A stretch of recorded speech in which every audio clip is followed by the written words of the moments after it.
최용선 민주당 민주연구원 부원장, 김윤 국민의힘 서울 당협위원장 두 분 모셨습니다. 어서 오십시오. 안녕하세요. 아무래도 선거 이야기 해야 되겠죠. 어제 전남 영광 곡성 군수치 선거가 있었고 더불어민주당 소속 후보들이 두 곳 모두에서 당선이 됐습니다. 결과 분석부터 해주시죠. 뭐 예상대로 됐고요. 준비해 오셨죠? 아닙니다. 제가 뭐 계속 방송에 나와서도 그런 얘기를 했는데 이게 네. 선거 막판에 가면 결국 조직력의 싸움이 될 거다 이렇게 네. 생각했던 거고 보궐선거라는 게 국민적 관심을 뭐 전국적 차원에서 받기가 쉽지 않기 때문에 그 지역 선거의 특성이라는 것은 결국 마지막에 가면 뒷심이라는 것은 결국 조직력의 싸움에서 이렇게 네. 결판이 나는데 특히 이제 영광 같은 경우에는 진보당 후보가 30%가 넘는 약진을 했잖아요. 이게 이제 이 다음번 지방선거 가는 과정에 굉장히 큰 지금 어떻게 보면 동력을 얻은 결과거든요. 그래서 아마 진보당도 그냥 막연하게 민주당 견제해야 된다, 심판해야 된다 이런 게 아니라 저 밑에까지 파고드는 뭐 쌀도 같이 벼도 같이 베고 쓰레기도 같이 줍고 그 민심 속으로 들어가서 거기에서 같이 어울리는 그런 선거 전략들을 백병전을 하셨다고 그때 들었는데 그게 이제 결국 그런 결과로 나왔다고 보고요. 조국 혁신당은 창당한 지 얼마 안 됐고 또 조국 대표의 1인 어떤 명망에 어떤 많이 기대는 정당이고 이게 이제 어떻게 이제 대중정당으로 나갈 것인가가 이번에 보궐선거의 숙제로 좀 놓여졌다고 보고요. 뭐 이번 선거를 처음 뛰면서부터도 민주당의 어떤 대치하는 정당으로 대중정당으로 나갈 것인가에 대해서 갑론을박들이 좀 있었습니다. 그래서 뭐 부산에 집중해야 되는 거 아니냐 그런 것들이 있었는데 오히려 광주 전남에 뿌리를 내리기 위해서 조국 대표가 한 달 살기도 하고 또 당력을 거의 뭐 총 집중해서 선거를 뛰셨기 때문에 이 결과가 이제 뭐 만족하시는 결과가 아마 안 됐을 거라고 보여지는데 복귀도 아마 하셔야 될 거고 왜 그러냐면 이번 보궐선거를 영광하고 곡성에서는 그럼에도 불구하고 민주당이 좀 더 힘을 좀 가져서 대선까지 가는 과정에 좀 힘의 누수가 없이 갔으면 좋겠다라는 그런 바람들이 저는 미호도 다시 한번 혹은 민주당의 여러 의혹들이 있는 부분들이 있음에도 불구하고 다시 민주당 이재명 대표의 약속과 정책 공약들에 대해서 한 번 더 힘을 실어준 그런 결과로 저는 보여지기 때문에 뭐 경쟁은 또 좋은 거라고 저는 생각합니다. 뭐 민주당이 혁신할 수 있는 계기도 만들었고 지방선거 때 제대로 하지 않으면 이거 큰일 날 수 있겠구나라는 것들을 느끼는 선거 결과였다고 저는 생각하고 그래서 민주당도 회초리로 약으로 또 좋은 보약으로 이렇게 생각하고 조국 혁신당도 이걸 선거 공학적으로만 너무 생각하지 말고 대중정당으로 가기 위해서는 그 빌드업이라고 그러죠. 기초부터 탄탄히 그 지역의 일꾼들과 지역에 파고들 수 있는 그런 작업들이 훨씬 더 중요하다는 것들을 이번에 비싼 교훈으로 좀 얻으셨으면 하는 바람입니다.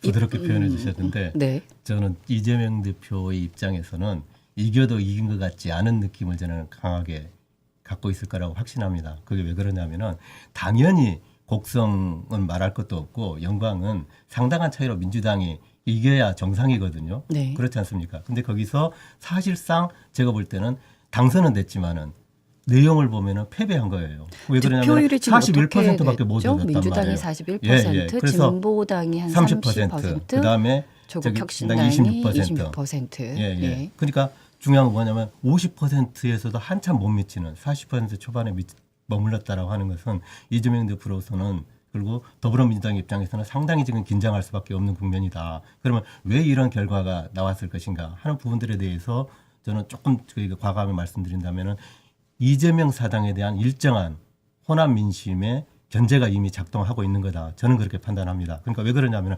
사실상 여기는 국민의힘이 후보도 못 냈고 넓은 범위에서 보면은 사실상 조국 혁신당이든 심지어 진보당까지도 같은 범주 내의 경쟁 구도라고 봐도 크게 어긋나질 않거든요. 거기서 그러니까 이재명 대표에 대한 일방적인 어떤 그 몰표 지지는 호남에서 앞으로 기대하기가 어렵다.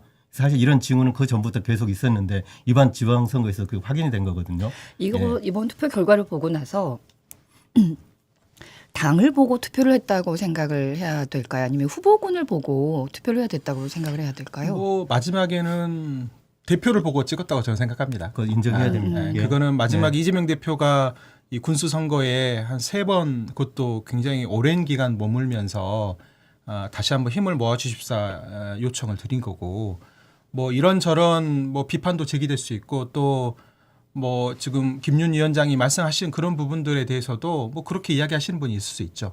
근데 어찌됐든 이재명 대표로 보면 총선이 끝나고 또 지금 국면이 윤석열 정권과 집권 여당과의 맞서서 민주당이 좀 힘있게 싸워야 되는 상황인데 호남에서부터 리더십이 흔들리는 모습을 비춰줬을 때 과연 그게 그 어떤 국면을 돌파하는데 에너지가 모이겠느냐 그런 거에 대한 뭔가 고민들이 있으셨고 그러기 때문에 이렇게 큰 정당의 대표가 영광에 이렇게 힘을 많이 쏟을 필요가 있느냐라는 그런 언론이나 뭐 몇몇 분들 많은 분들이 또 그런 의견들이 있었는데도 불구하고 이렇게 하셨던 이유는 물론 민주당이 호남에서부터 인정을 받아야지만이 이 힘을 가지고 수도권에서 전면 대회전을 한번 벌쳐볼 수 있기 때문에 저는 뭐 어쩔 수 없는 선택이었다 생각하고요. 이번 지방선거 지난번 지방선거에도 사실 그런 그 징후들이 좀 있었습니다. 물론 영광은 무소속 후보가 당선되기도 했고 또 진보당이 도의원들을 지역구에서 당선을 2명을 시켰거든요. 그리고 상당 정도의 기초의원들에서도 약진을 보여줬던 그런 경험들이 있기 때문에 전남에서 기존의 정치업법이나 기존의 정치인들만으로는 안 된다라는 흐름들이 형성되고 있는 것은 분명한 사실입니다. 네. 그래서 그거를 간과하고 예전의 방식으로 계속 가게 되면 굉장히 위험스러운 상황들이 갈 수 있다라는 것을 이번에 저는 뼈저리게 느낄 거라고 보고 곡성 군수 후보도 무소속으로 아니면 다른 정당에서 출마했던 분을 이번에 영입을 해가지고 그분이 이제 압도적으로 좀 당선되셨는데 그러니까 지금 민주당 내에서 새로운 인물들이 충원되는 방식이 뭔가 지금 이상 징후가 있다라는 것을 지난번 지방선거와 이번에 보궐선거를 통해서 저는 보여줬다고 생각하고요. 이재명 대표도 이번에 내려오셔서 좀 느낀 바가 있으셨을 것 같습니다. 이재명 대표가 곡성에 가서 그런 얘기를 좀 하셨습니다. 지금 광주 전남에서 이렇게 민심의 목소리가 본인이 생각했던 것보다 훨씬 더 강하게 민주당의 변화와 혁신을 요구한다라는 것을 서의를 밝히신 바가 있어요. 선거운동 과정에. 네. 네, 그런 거기 때문에 뭐 지금까지 저희가 부족했던 부분들은 이제 앞으로 이제 바꿔가면 되는 문제고 이번 선거 결과가 그래서 막연하게 그냥 승리했기 때문에 그냥 승리로만 그런 평가하고 끝낼 문제는 아니라고 보고 민주당이 전남에서 다시 민심을 얻기 위한 노력들을 아무튼 찬찬히 잘 해보겠다 생각합니다. 웃을 수 있는 당은 진보당이군요. 그렇습니다. 네. 예. 그리고 요 대목에서 저는 조국혁신당이 이미 정점을 지나서 네. 이번에 객관적으로 한계를 드러냈다. 저는 그렇게 판단합니다. 이 정도면 네. 낮은 득표율입니까? 조국혁신당은? 제가 볼 때는 왜 이제 그렇게 판단을 하냐면은 그러니까 본인은 사실 그러니까 영광 선거의 판을 그냥 그 지역 선거 판이 아니고 전국 선거 판으로 만든 사실은 제일 그 주도적인 역할을 한 분이 아시다시피 조국 대표시거든요. 그리고 거기서 그냥 막 거기 올인하다시피 이제 하면서 불이 붙으니까 이제 이재명 대표도 신경을 쓸 수밖에 없는 그런 상황으로 됐던 건데 쉽게 얘기하면은 모든 걸 걸었단 말입니다. 조국혁신당에서 걸었는데도 불구하고 결과는 객관적이지 않습니까? 진보당한테도 밀렸어요. 그러면은 좀 더 이렇게 상황을 이렇게 성찰하는 입장에서 본다면은 왜 이런 결과가 나왔을까? 의도와는 신생 달리 정당으로서 이 정도면 괜찮은 그렇게 결과라고 볼 수가 보여지지는 없습니다. 않습니까? 적어도 네. 광주 호남 지역에서 조국혁신당은 그렇게 보는 거 딴 지역이라면 그게 상식적인 판단인데 여기서는 그게 해당되지 않는 아까 말씀드렸다시피 지금 모든 걸 쏟아부었다니까요. 그리고 기대치에 지금 현저하게 못 미치게 된 것은 지금 뭔가 조국혁신당의 기본적인 진로와 관련해 가지고 뭔가 좀 근본적으로 민심과는 좀 동떨어진 주관적인 어떤 의지에 의한 부분이 한계를 드러냈다.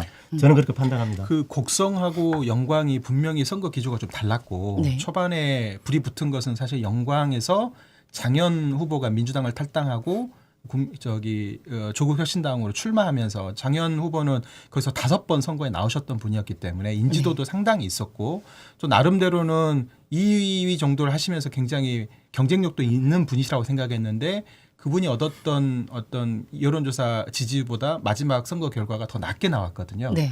그리고 진보당 후보가 2위로 약진을 했고 그래서 그런 과정이 곡성은 의외로 싱겁게 끝날 거라고 생각했는데 마지막에 굉장한 정도로 박웅두 후보가 쫓아왔던 그런 네. 경쟁력을 보여줬기 때문에 내일 그 조국 그 대표가 곡성에 오신다고 하더라고요. 내일 곡성에 뭐 장날이 있는데 네. 거기에 뭐 이제 패배했지만 감사 인사 드리러 오시겠다 이렇게 언론에 좀 나왔고 그리고 영광도 들리신다고 보였는데 그 캠페인 전략에서도 영광하고 곡성은 분명한 차이가 있었습니다. 그리고 민주당을 향한 메시지도 영광이 굉장히 거셌고 네. 곡성은 후보의 경쟁력들이 좀 포지티브한 영역들이 좀 있어서 그런 것들을 좀 강조하는 측면으로 좀 갔고 그래서 향후에 행보하는 데 있어서도 이 영광 패배의 도대체 평가가 좀 어떤 부분에서 부족했는지를 좀 꼼꼼히 따져봐야 될 것 같고요.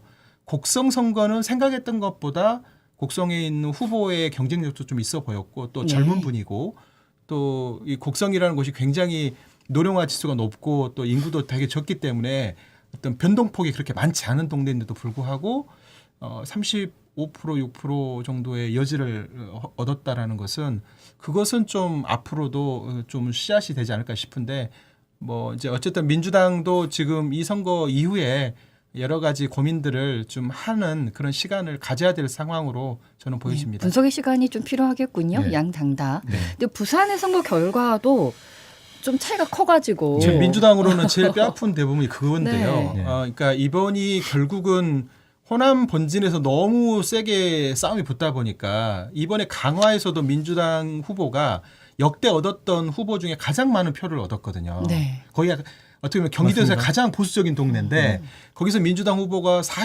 5% 정도 얻었는데 그게 아마 역대 얻은 표 중에 가장 많은 표라고 하더라고요. 그러니까 부산과 사실은 강화에서 엄청난 격전을 벌이면서 어떻게 보면 민주당이 전면전을 벌렸어야 되는데 그것보다는 상대적으로 지금 전남에서 많은 에너지를 쏟을 수밖에 없는 문제가 있었고 그게 결국에는 부산 서부벨트가 지난 총선에 무너졌는데 그걸 복원하지 못하고 네. 이번에는 격차가 좀 더 벌어지는 벌어졌어요. 결과가 나왔기 때문에 그것도 조국 혁신당과 단일화를 했음에도 불구하고 의도하지 않았던 그 득표를 얻어서 이런 부분들도 저는 이번 전체 선거 캠페인 4개의 지역의 결과들을 종합적으로 봤을 때 인적 배치가 제대로 됐는지 역량 배분을 과연 이렇게 하기에 맞았었는지 그리고 강화와 부산에서의 선거 전략의 어떤 부족했던 부분들은 뭐였는지 이게 아무래도 확장성의 문제랑 연동되기 때문에 네.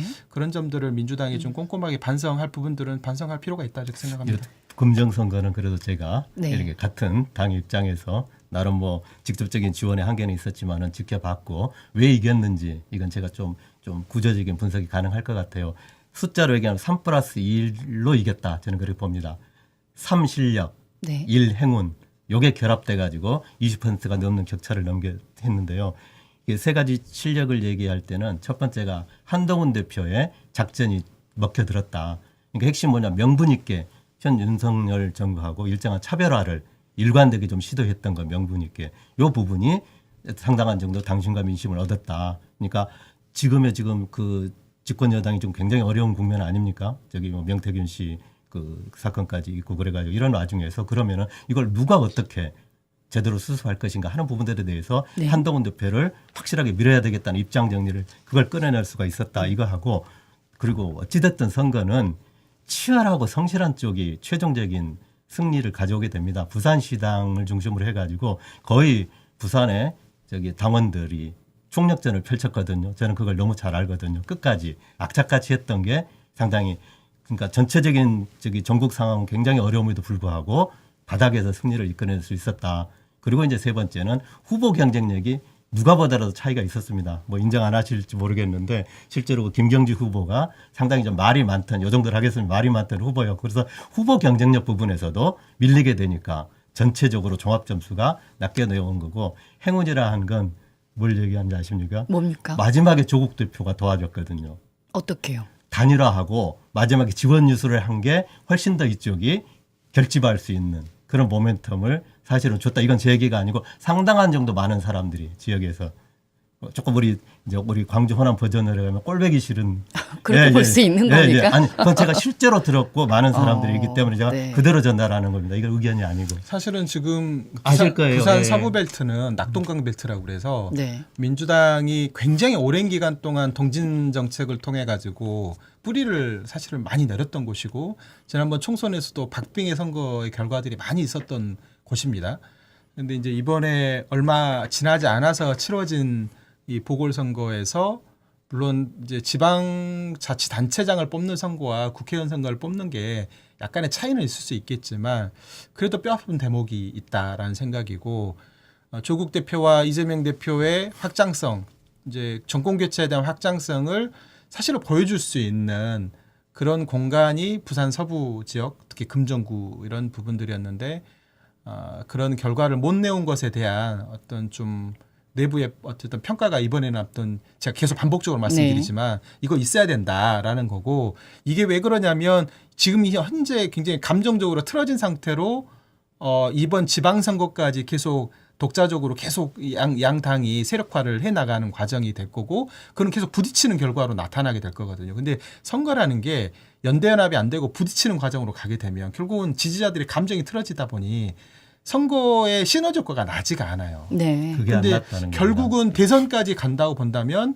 조국 대표의 등장이 쉐빙선이라고 얘기했고 그리고 지민 비조 얘기하면서 어쨌든 어떤가 큰 대의에서 우리가 같이 간다라는 흐름들이 있었는데 이 보궐선거에서 경쟁하는 구도가 만들어지다 보니까 감정이 골이 깊어지고 또 고소고발전이 난무하게 되고 지지자들이 페이스북에서 계속 그 대거리하는 이런 상황들이 벌어지다 보니까 굉장히 지금은 그 감정의 골이 좀 많이 깊어진 측면도 좀 있어서 그런 것들을 잘 극복해야 된다. 이렇게 전에도 보여집니다. 최영선 부원장께서 말씀해 주셨는데 당은 그리고 뭐 국회의원은 선거를 통해서 성장한다고 말씀을 네, 하셨던 네, 기억이 좀 네. 나서 이번 결과로 한동훈 대표와 이재명 대표는 이제 본인이 그래도 이제 대표의 자리에서 그대로 있을 수 있는 둘 다 최소한의 방어에는 네, 다 그런 성공한 그냥 겁니다. 결과는 예, 예. 받아들였다는 네, 생각이 네. 나고 그래서 이제 한동훈 대표를 대할 때 윤석열 대통령도 예. 이제는 이번에 그 쉽지 않을 것 김옥균 같습니다. 프로젝트가 네. 실제로 가동이 된 거로 확인이 됐습니다. 그러니까 3일 천하가 아니라 이제 3개월 천하로 사실 이번에 부산 금정구의 결과에 따라서 한동훈 대표의 대표직이 위태로울 수 있는 상황이었고 네.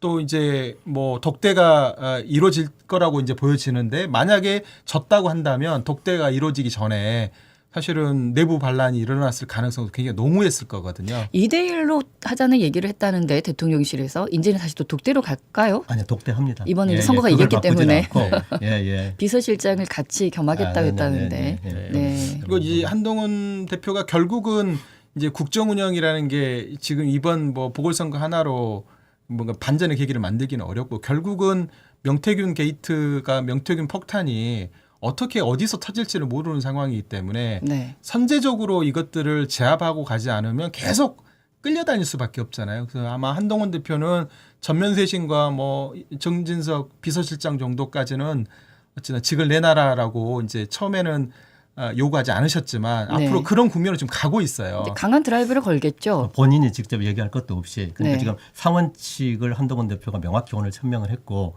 대체로 지금 다수 당원들이 동의합니다. 그게 뭐냐면은 김건희 여사 문제를 피해갈 수 없다. 이건 정면으로 풀어야 된다. 네. 그래서 상원 측이 뭐겠습니까? 약속한 대로 사과하고 공개 활동을 자제해야 된다.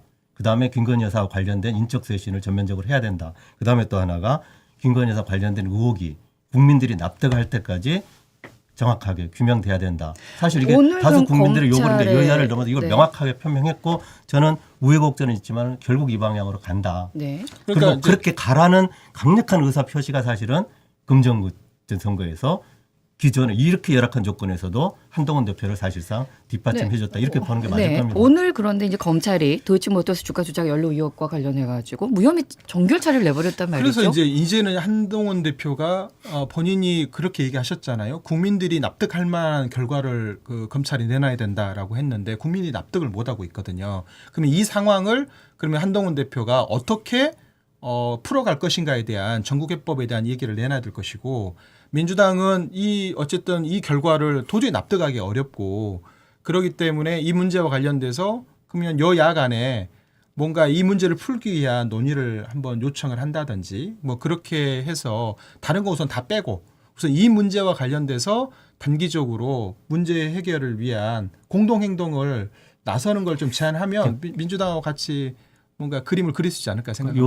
요 문제 의식을 바꿔 제가 제안 하나 더 해도 되겠습니까? 뭐. 저는 선거도 다 끝났겠다. 저는 전격적으로 아무런 격의 없이 이재명 대표님하고 한동훈 대표가 정말로 대한민국을 생각하고 민심의 입장에서 문제를 어떻게 풀어야 되는가 허심탄회하게 저는 자리를 공공연하게 갖는 것도 좋겠다 이렇게 생각합니다. 그러려면 지금 더불어민주당에서 강압적으로 밀어붙이듯이 또 김건희 특검 이런 방식은 저도 용납이 안 되거든요. 그건 일방적이기 때문에 여기에 대해서도 일정한 정도 좀 자제를 하고 그다음에 여기도 예를 들면은 무조건 그냥 그 용산을 감싸는 식의 김건희 여사를 무조건 그냥 보호하는 이 부분이 아닌 사실은 국민들이 요구하는 건 그 어딘가에 그 중간 지점에 어떤 해법이 있는 거 아닙니까? 이것을 저는 진지하게 좀 논의를 하고 그 새로운 그러니까 검찰은 협치의 수사할 장을 의지도 없었고 그리고 창조적인 대안도 내놓지 않았고 그냥 힘으로 뭉개고 애써 눈을 감고 그냥 끝내버렸지 않습니까? 그거는 국민들이 요구하는 수사 결과가 아니었단 말이에요. 그렇게 됐을 때 그러면 한동훈 대표는 이 다음 스탠스를 어떻게 할 거냐. 그냥 입 닫고 그냥 가만히 있을 거냐. 아니면 나도 내가 생각하기에도 이거는 내가 수사를 했어도 이렇게 안 했겠다라고 얘기를 하시든지 아니면 거기에 제3자의 어떤 그 특검을 통해서라도 이 문제를 그러면 명명백백하게 밝혀보자. 자신 있으면 용산도 그냥 숨길 게 아니라 이 정도는 그러면 뭐 상설특검으로 한다던가 아니면 이거는 여야 간에 합의되는 특검의 방식을 만들어서 거기에 맡겨본다던가 이런 식의 전국 돌파를 할 수 있는 어떤 대안들을 내놔야 되고 그러려면 한동훈 대표가 먼저 본인의 지금의 입장과 생각을 내놔야 된다. 거기서부터 정치가 시작될 거다 저는 그렇게 생각합니다. 한 대표 네, 생각하고 계시겠죠? 저는 뭐 당연히 생각하고 있다고 네, 좀 봅니다. 기다려 보면 네. 뭔가 또 네. 얘기가 나오지 않을까 싶고 그래서 어쨌든 내일이 예. 서울중앙지검 국정감사가 있는 날입니다. 오늘 무혐의 처분을 그렇더라고요. 내렸기 때문에 네. 내일 또 이런저런 이야기가 나올 것 같은데 민주당에서는 무엇을 준비하고 있을까요? 뭐 오늘 그 심우정 그 총장과 이정수 지검장인가요? 뭐 탄핵 그 말씀을 김민석 수석최고위원님 하셨는데 네. 그거는 뭐 당에서 숙고를 아마 하실 거고.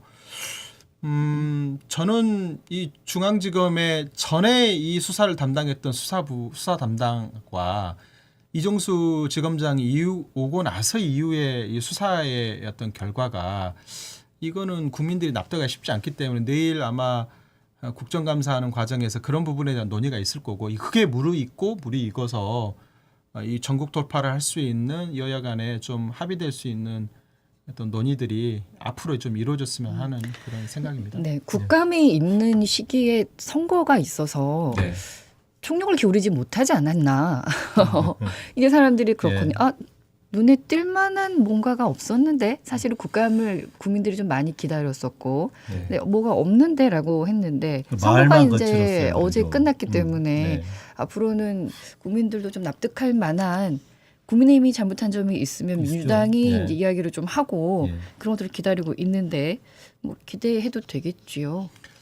사실 22대 국회 첫 국정감사 보면 딱 그 떡잎만 봐도 이게 앞으로 이게 어떻게 될 상인지가 딱 나온다고 하는 건데 네, 굉장한 냉정한 평가를 받게 될 겁니다. 예. 그러니까 지금 다른 데 눈 돌릴 틈이 없습니다. 명태균 씨 얘기를 제가 안 꺼냈습니다. 꺼내면 또 한 몇십 분이 갈 것 같아가지고 그러니까, 혹시 명태균 씨 관련해 준비한 말씀이 있으시면 짧게씩 한번 해주시고 마무리 짓겠습니다. 제가 제일 아쉬운 건 뭐냐면은 네. 명태균 씨가 그러면 윤 대통령 몇 번 만나느냐 또 이렇게 운을 띄었을 때 즉각적으로 저기 용산에서 2번 만났다. 이거 거짓말이거든요. 네. 예. 그다음에 오빠에게 나왔을 때도 불필요한 또 그건 친오빠를 얘기한 거다. 저는 뭘 지적하고 싶냐면은 이런 식의 즉자적이고 어설픈 대응이 훨씬 더 국민 불신을 더 높게 초래한다. 제발 좀 정신 좀 차렸으면 좋겠습니다. 네. 예. 명태균 씨와 같은 분이 지금 9월 5일부터 오늘까지 지금 며칠 동안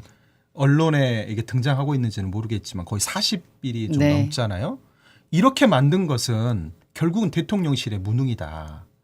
명태균과 같은 사람이 바로하게 만든 것은 대통령실과 국정을 운영하고 있는 집권 여당의 주요한 정치인들이 대응하고 그 사람들이 뭔가를 숨기기 위해서 전전긍긍하고 그러다 보니 뭔가 이 국면에서 전면적으로 어떻게 보면 그 정파적 시각으로 하는 게 아니라 다 뭔가 음습한 곳에서 대충 어떻게 덮어보려 하다가 다 대치기 되고 있는 상황 아닙니까? 더 일만 키우는 겁니다. 그러니까 이제 명태균은 다른 말로 하면 지금 용산이 명태균을 이렇게 슈퍼스타로 만들고 있는 거예요.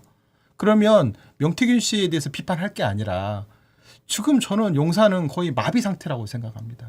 대통령 비서실장이 도대체 뭘 하고 있는지를 지금 궁금한데 김건희 여사와 김건희 여사 측근 7명의 난장이들이 지금 대통령실을 휘어잡고 있다고 하는데 그것들을 통제도 못하고 또 사실관계 확인도 못하고 엉터리 같은 대응을 해서 오히려 더 논란만 부추기는 이런 상황들을 보여주고 있어서 이게 언제 끝날지는 모르겠지만 그래도 다행인 게 다음 주에 이제 이 어려움을 뚫고 승리를 한 어떤 한동훈 대표와 윤석열 대통령께서 그래도 그때 저기 동남아시아 순방 중에 독대 일정을 잡으셨잖아요. 그러니까 저는 이걸 어떻게 긍정적으로 해석하냐면 윤 대통령이 상당히 이제 상황의 심각성을 대통령께서 인지를 하셨다. 그래서 이 이제 차원에서 실질적인 저는 내용들이 나오기를 국민들은 기다리고 있습니다. 기대하고 더 저는 이상의 그만하고 그렇습니다. 참 예, 예. 힘이 이제 없거든요. 예. 알겠습니다. 오늘 두 분 말씀 고맙습니다. 감사합니다.